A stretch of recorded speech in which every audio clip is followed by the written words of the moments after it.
another edition of Top of the Morning. I'm Just Kumar. And I'm Lil Reed. And we have a fantastic show for you today. That's right. We are on location at NASA in Greenbelt, Maryland. That's right. The Goddard Space Center.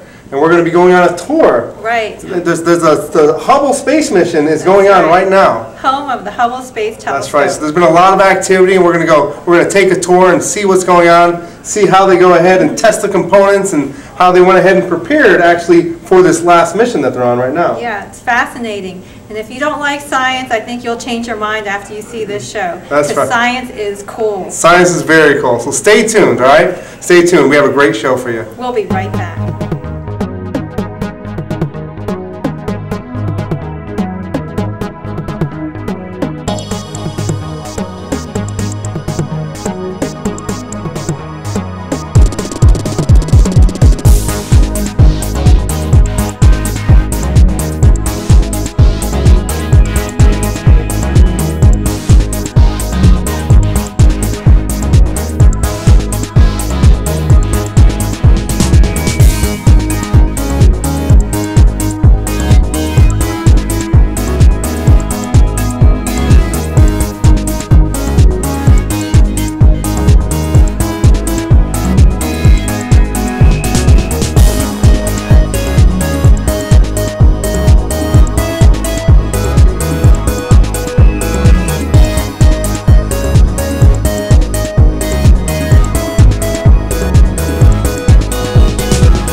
As promised, we have with us Ed Campion, correct? Yep. All right. How you doing, Ed? I'm doing well. Awesome. Ed, and what's your title here at NASA?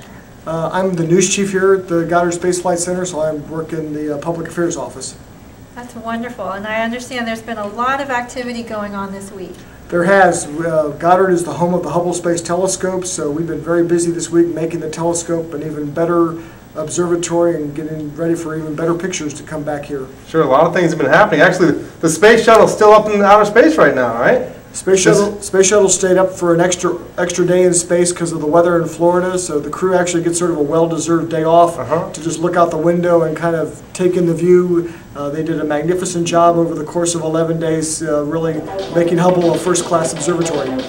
All right, so Ed, what are we going to see today? What are we going to see today on the tour? Well, basically, you're going to see a lot of the different facilities here at Goddard that supported the Hubble Space Telescope servicing mission. We're going to go over to the operations control area, see the control room, and then we're also going to then go over to our facility where all the Hubble hardware went through its test to make sure it was ready to support the mission. Awesome.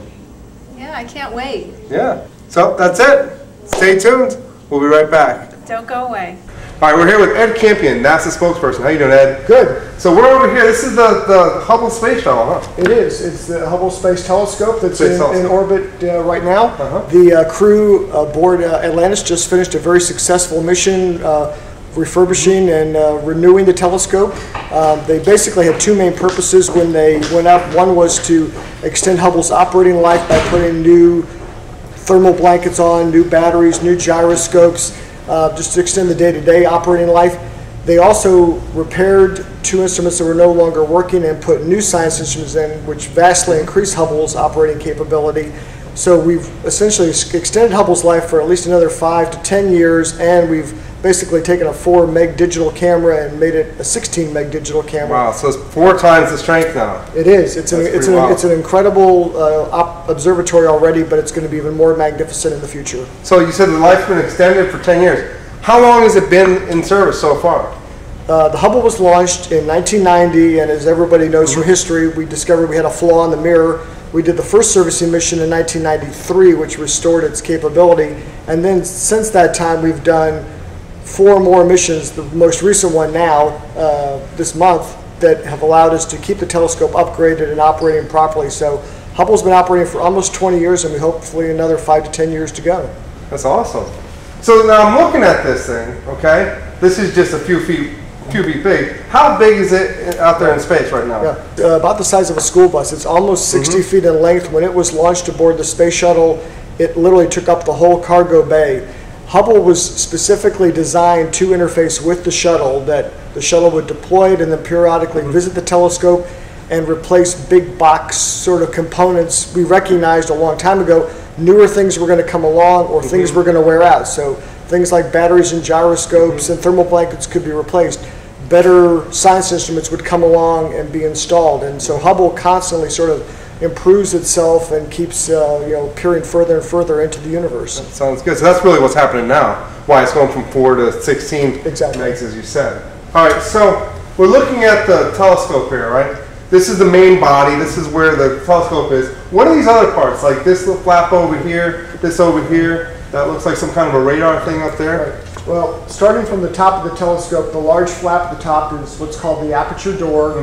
That's literally what protects, or think of it as the lens cover of Hubble. That if that's closed, the Hubble can't see. So does it close and open? It does close and open. If the telescope has a problem and goes into safe mode, we close it. The reason you want to do that is that if the telescope was if we weren't controlling the telescope and it was just sort of wandering, you never want sunlight to actually go directly into the telescope's barrel because that will damage the science instruments. Okay. So you've got the protective aperture door flap at the top.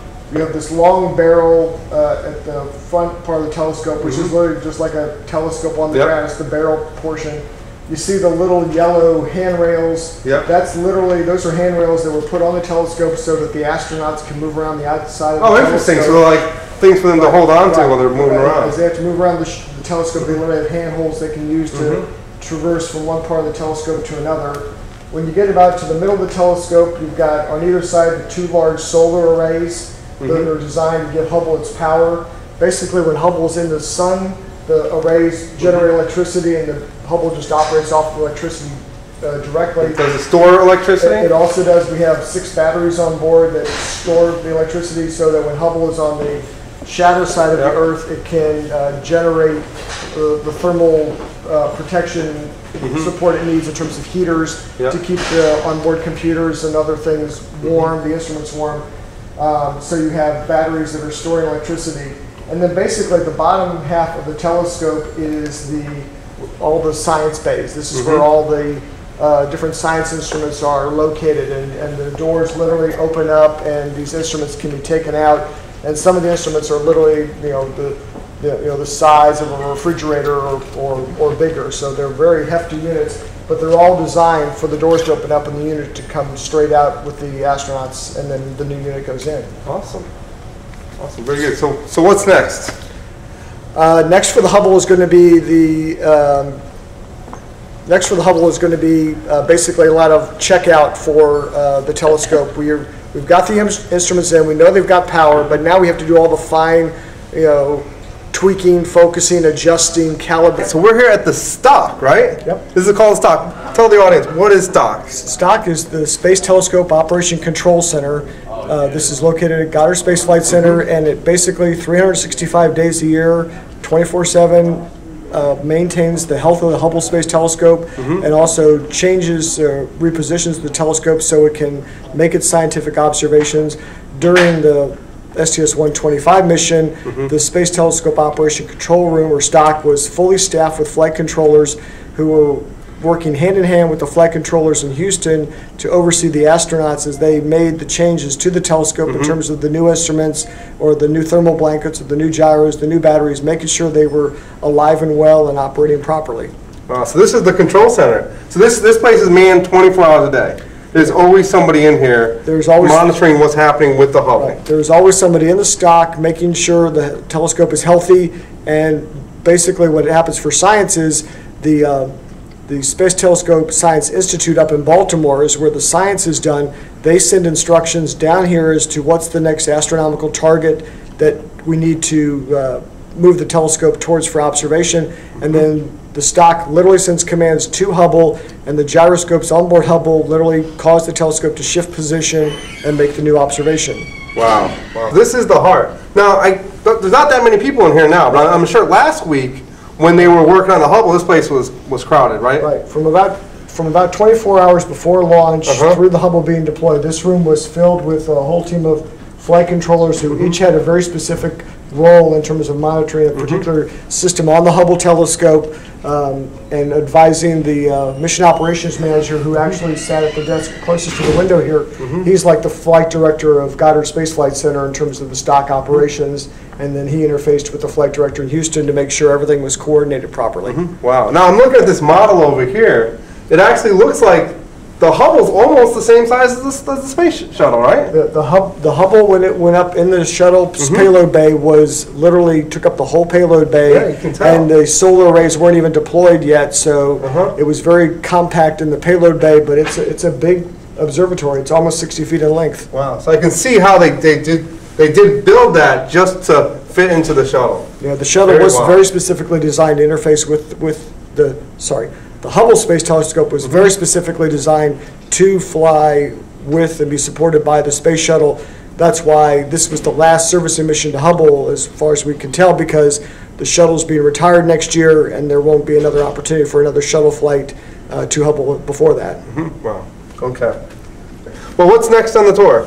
Well, we're going to move from this busy facility to another busy facility here at Goddard. It's basically the series of buildings that we check out all our spacecraft and hardware before it ever gets to fly in space. Awesome. All right, looking forward to it. Let's go.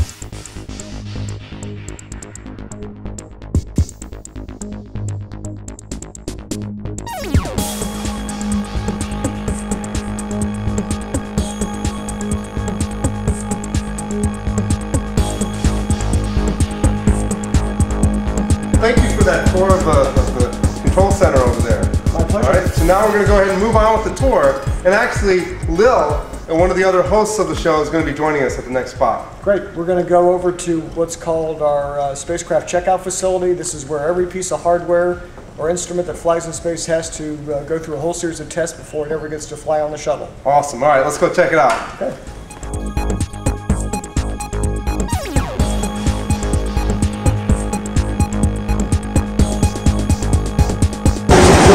That's a satellite orbit that's studying the sun. That's the actual spacecraft.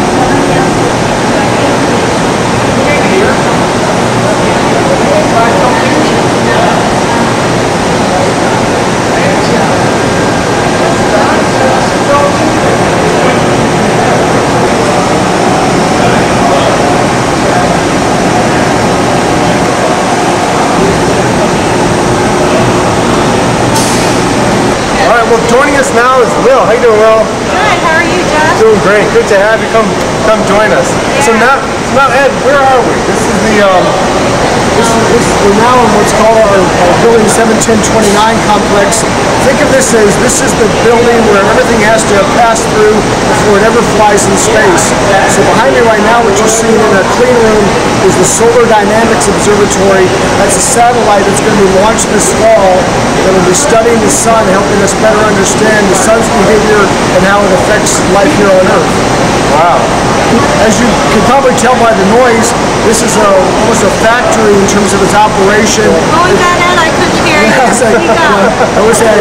We have lots of test equipment going on in here that's always active. You've got large clean rooms, you've got thermal vacuum chambers, vibration test stands, acoustic chambers, all the things we have to do to test spacecraft to make sure they'll survive both the rigors of launch as well as living in the space environment. Wow. For an astronaut, this is like being a kid in a candy store. or as we affectionately refer to, this is our chamber of horrors. Everything has to survive life in here before it ever gets to live in space. See if it can make you shake it around. Put it with no gravity. We really shake, rattle, and roll. All right. All right, let's go check it out.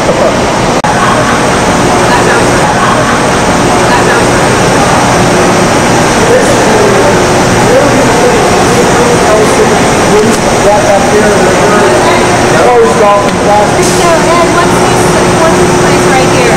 This is actually one of our clean rooms here in our test facility. People think of clean rooms as being the closed off glass wall type environment. And actually, as you can see, this is just sort of plastic sheeting. But as long as the sheets cover the whole area and we maintain positive air pressure so that nothing can get in, it's still regarded as a clean room. This is where some of the equipment is getting checked out. Do they have to wash their hands? Everybody does have to sort of wash their hands and gown up. You'll see people in the clean rooms wearing bunny suits, wearing masks. So we want to make sure that none of the particulate on your clothing or even your hair will get off and get into the equipment. Can I get a bunny suit? Yes, but not one of ours.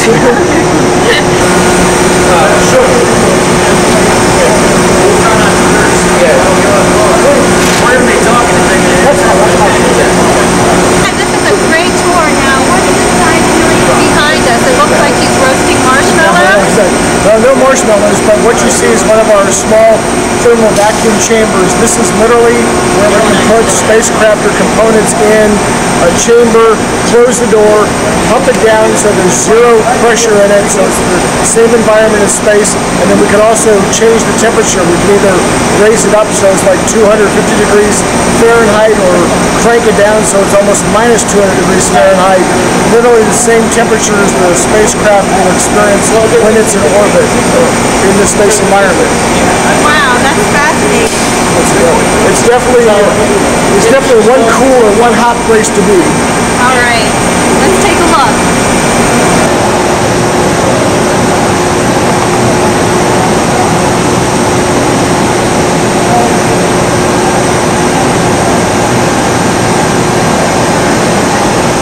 So where are we now? What are these things?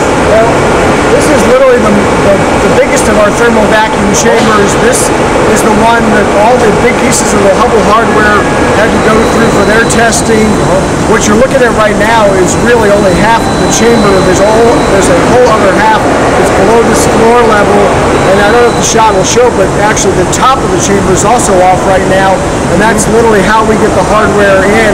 We take cranes and literally lower the hardware down into the chamber and then slide the top of the chamber back over and settle it into place, and that's when the real testing can begin. Sure. So they take something that they're going to put on the Hubble, right?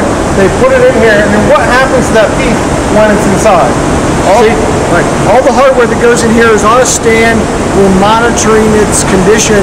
Basically, once it's in this chamber, we're going to pump all the air out of the chamber, so it's literally in the same environment it is when it's in the Hubble, no atmosphere.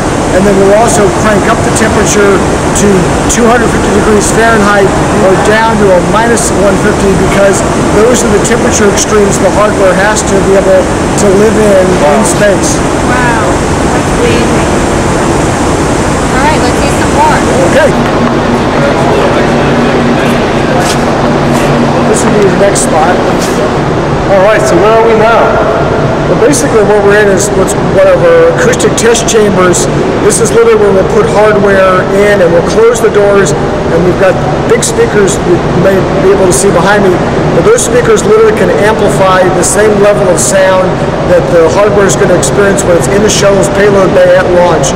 Launch is a very noisy environment. You want to make sure your hardware can actually survive all the loud noise that's occurring while the shuttle engines are firing, while the boosters are firing, and you're actually going up into orbit. So we'll literally put hardware in this room, close the doors, and then crank up the sound. So do they crank up the Rolling Stones or what? It looks like one of those old speakers. Did you see it? It's got the big...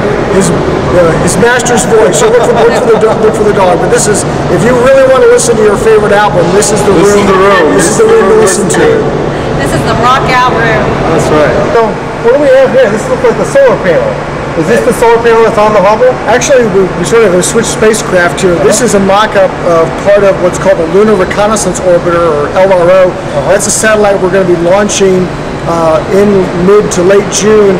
It's basically our return to the moon. You think about Neil Armstrong and the guys who walked on the moon back in the late 60s, early 70s.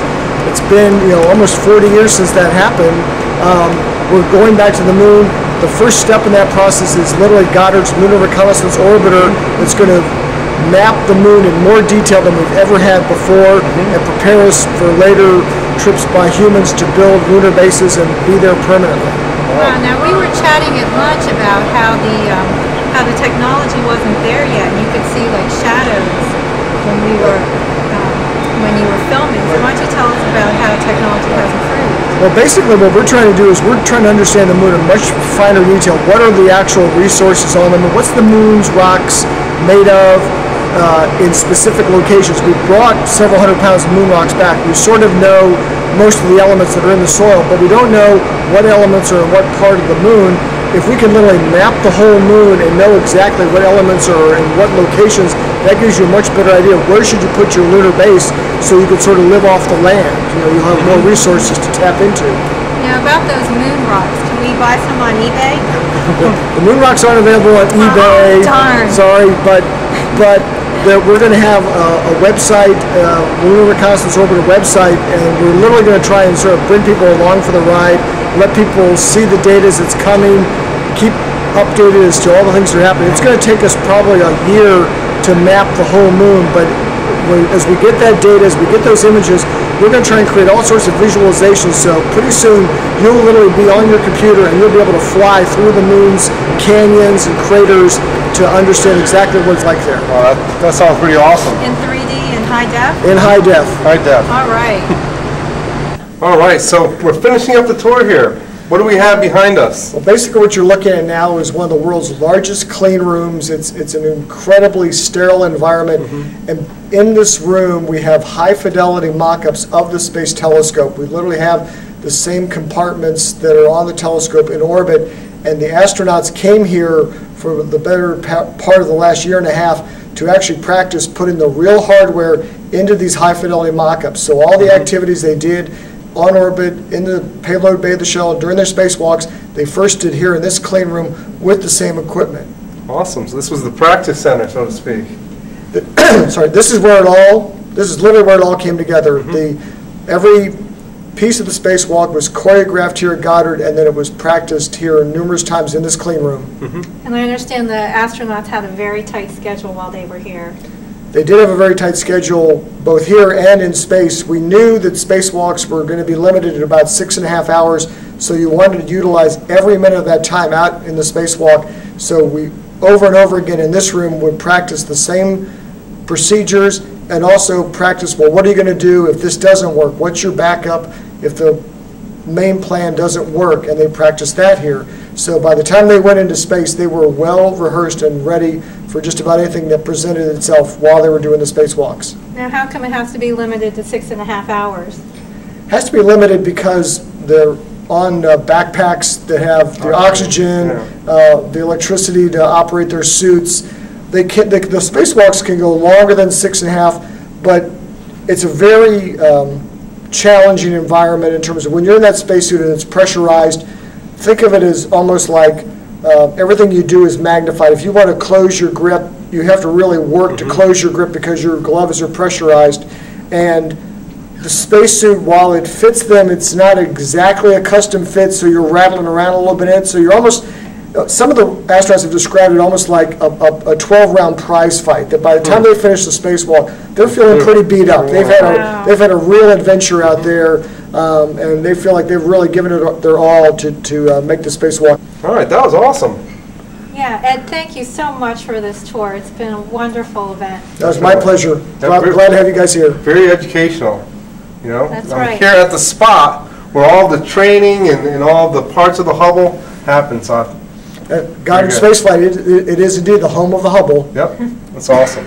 Okay, folks, well, don't go away. We'll be right back. Well, folks, we're here at the Visitor Center, and this is where you can walk around and see all the exhibits. So let's take a look. The entire yearly cycle of snow and ice. Watch as the snow and ice expand and contract as the seasons go by. Notice how different the two poles are from each other. The North Pole is ice-covered ocean surrounded by land. The South Pole is ice-covered land surrounded by ocean. Hey, Just, haven't you always wanted to be an astronaut? Yes, I have. How about you? Yeah. We should do it. Now's our chance. Let's make it happen. All right, you first. All right.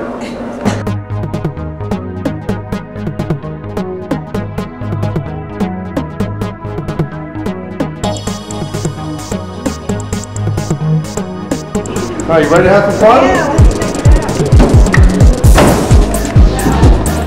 Let's fly the space capsule. Mission control. Station 1, check. Check. Check. All right. Station 2, Check. check. Engines, boost. Where are the engines? Right here. Don't you know, you go through all this school, you don't even know what the engines are? How are we ever going to fly this thing? Alright, yep, click those switches. Alright, let's flip some switches here. What switches are you flicking here? Turn some knobs. No, turn on the engines right now, okay? Here's how you turn on the engines. This one right here, this one right here, this one down here. Switch that a little bit to the left, turn that to the right. Good job, Jess. You're the airline pilot. Well, this is a little bit different than an airplane. You know, it's a spaceship, but it looks cool. Yeah. Yeah. Right. Everybody see my ring that I got in the store, the NASA store? All right. Boy, that was fun. That was a good trip to outer space, right? Yeah. Wow. Thank you so much, Ed, for that tour. That was great. That was awesome. That really was. Very informational, you know. And got to see a lot of stuff that you know, is pretty exclusive. Yep. Yeah. You know? Amazing. Glad to have you guys here. I'm always happy to show off the home of the Hubble Space Telescope here at Goddard. Yeah, space is pretty cool. Yep, definitely. And it's very the equipment there is awesome. I mean, you had the chamber rooms. The chamber rooms were awesome. The solar panels. You know? Yeah, the solar blankets. It looks like Jiffy Pop. That's right. Yeah. The room with all for the noise and those big speakers. Right. Very cool. Mission control. That was awesome. Well, thank you very much. No, my pleasure. Just you know, for the viewers out there, I mean, if you want more information, we've got a whole website. If you just go to nasa.gov, that's the main site, and then if you want more information specifically on the Hubble, nasa.gov/Hubble, we'll take you to lots of cool videos, images, and other data about the Hubble Space Telescope. Yeah, and actually, why don't you tell them about the other outreach methods that you use, like Twitter and Facebook? Sure. We're trying to reach out to the world through the different social networks. So you'll actually find there's a Hubble Space Telescope Facebook page and MySpace, and there are scientists and even astronauts. Mike Massimino, one of the astronauts on the mission that's just wrapping up, has literally been twittering about the mission. So he actually was sending messages out before he flew. He was sending messages out while he was in orbit. So we're really trying to make the whole space exploration effort much more personal and much more easier for folks to be involved with. And for folks that can't take the tour, they can go to the visitor center, right? They can. Goddard has a visitor center here. It's just outside the security fence, so there's no special access required, but literally we have all sorts of exhibits and presentations there. We've got a very unique system called the Science on a Sphere that you really should check out. It literally creates a three-dimensional presentation of all our science efforts, and everybody finds it just a really cool experience. And it's open to the public, right? It's open to the public. We're closed on Mondays, but basically Tuesday through Friday and Saturday and Sunday, come on down and see your space program in action. That's awesome. right. So next time you're in the area, come on down. That's right. Come on down. See the Hubble. Well, it's been a pleasure. Thank you so much. Thank you. Thanks. This has been another episode of Top of the Morning, and we'll see you next time. See you next time.